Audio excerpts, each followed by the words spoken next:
Listen to what he says to him. In the beginning of 17, he says, "No longer shall your name be Abram, but your name shall be Abraham, for I have made you the father of a multitude of nations." Now, the name Abram loosely means father of many. Okay? Father of many. And the problem is that Abraham and his wife Sarai, they don't have any kids. Okay? And when you're a man, you don't have any kids, you're going to get made fun of. Now here's poor Abram walking down the streets of the Ur.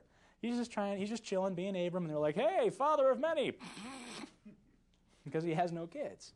And that's a real sign that that's not a good thing. It shows you've done something wrong in most people's minds. Many people think that the favor of God is not upon you if you don't have kids.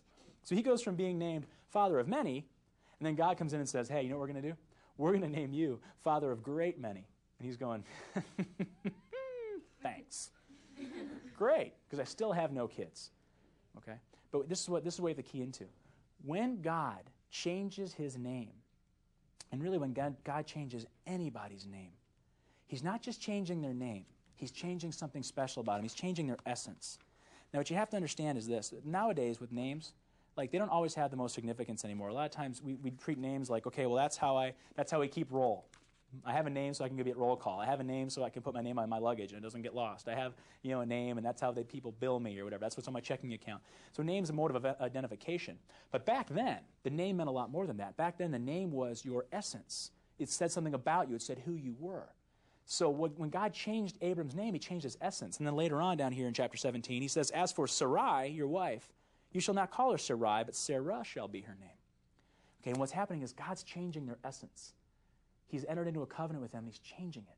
And as He changes their name and their essence gets changed, and He's saying, "Well, what's going on?" And He says, "I will bless her, and moreover, I will give you a son by her." I will give you a son by her. Now, she's barren. She's 90. She's got no kids. Can you imagine God coming to your 90-year-old grandmother and saying, "You're going to have a baby"? I'm sorry? Let's think about that. And Abram fell on his face and laughed.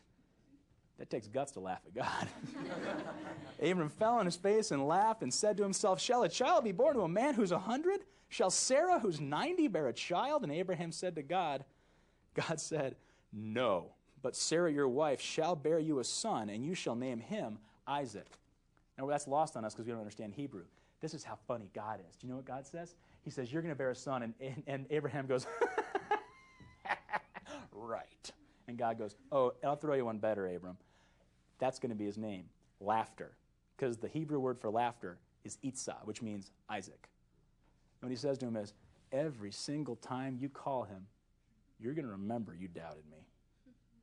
You think God doesn't have a sense of humor? God has a sense of humor.